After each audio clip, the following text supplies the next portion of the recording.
30 তারিখে রাত্রিবেলা 1:10-এ একটা চুরি আর ডাকাতি ইনসিডেন্ট হয়েছিল। একটা বাস সালতোড়া থেকে আসছিল, বাসে যাত্রীরা ছিলেন প্রায় 50 জন। তো ঢেঙ্গাসল জঙ্গলে গাছ কেটে 5 থেকে 7 জন এলিগেশন এসেছিল যে বাসটাকে আটক করে আর এই যে প্যাসেঞ্জার থেকে ওনাদের জুয়েলারি আর কিছু ক্যাশ জোরপূর্বকভাবে নিয়ে নিয়েছিলেন।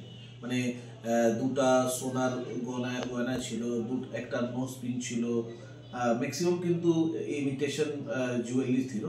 আর এক ড্রাইভার থেকে 12,000 টাকা আর একটা প্যাসেঞ্জার থেকে কিছু টাকা নিয়ে নিয়েছিলেন। তারপরে তখনই বিষ্ণুপুর, জয়পুর আর টালডাংরা পুলিশ নেমে পড়েছিল। আমরা এসডিপিও সাহেব পুরো টিম গিয়েছিল।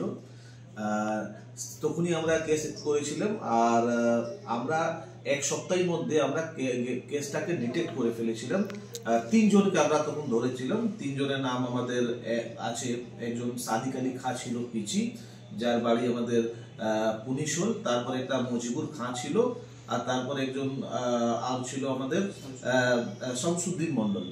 ওনাদেরকে উনিরা কনফেসও করেছিল। আর তখন আমরা কিছু স্টোলেন আর্টিকেল আমরা রিকভার করেছিলাম।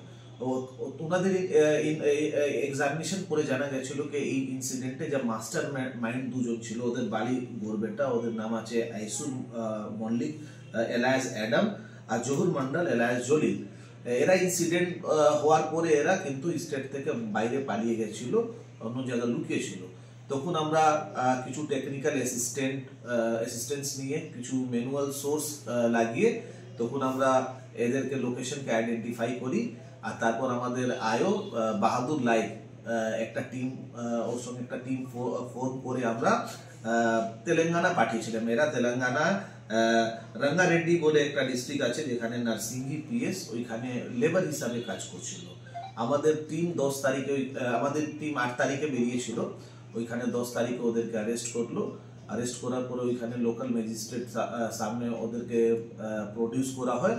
আর তারপর 7 দিন ট্রানজিট রিমান্ড নিয়ে আমরা কালকে রাত্রিবেলা আমাদের টিম এসেছে। এদের 2 জন অ্যারেস্ট হওয়ার পরে আবার আমি নাম বলছি, আইসুল মল্লিক অ্যাডাম, যার বাড়ি গড়বেটা আছে, আর জহুর মন্ডল জলিল, যার বাড়িও গড়বেটা আছে। এদের অ্যারেস্ট করার পরে আমাদের পুরো গেমটাকে আমরা অ্যারেস্ট করে ফেলেছি। আমরা এদেরকে আজকে কোর্টে প্রডিউস করবো। 8 দিনে আমাদের পুলিশ রিমান্ড আমরা নিব। তারপর আমাদের এদের থেকে যে স্টোলেন প্রপার্টি আছে আর স্টোলেন মানি, ওটাকে আমরা রিকভার করব। কিভাবে জানতে পারলেন এই তেলেঙ্গানায় রয়েছে? এটা আমাদের কিছু ম্যানুয়াল সোর্স আছে, আর তারপর আমাদের কিছু টেকনিক্যাল অ্যাসিস্ট্যান্স আছে, সার্ভিলেন্স উপরে। তারপর আমরা জেনে ফেলব। এই ঘটনায় মোট কজন গ্রেফতার হলো? এই ঘটনা এদেরকে 2 জনকে নিয়ে আমাদের টোটাল 5 জন গ্রেফতার হয়ে গেছে। মোটামুটি পুরো আমাদের গ্যাংটাকে আমরা ধরে নিয়েছি। আগে যারা অ্যারেস্ট হয়েছেন ওনারা কি জেসিতে আছেন? হ্যাঁ, উনিরা এখনো জেসিতে আছেন। ওনাদেরকে আমরা ফার্দার আমরা আবারও ওনাদেরকে আমরা ইন্টারোগেট করবো। এই যে এখানে চুরি করে বাইরের দেশে যে লেবারে কাজ করে, কিসে কাজ করতো? আর এরা ওইখানে আনঅর্গানাইজ সেক্টরে লেবারে কাজ করে, রঙের মিস্ত্রি হিসাবে ওইখানে কাজ করতো। ঠিক আছে।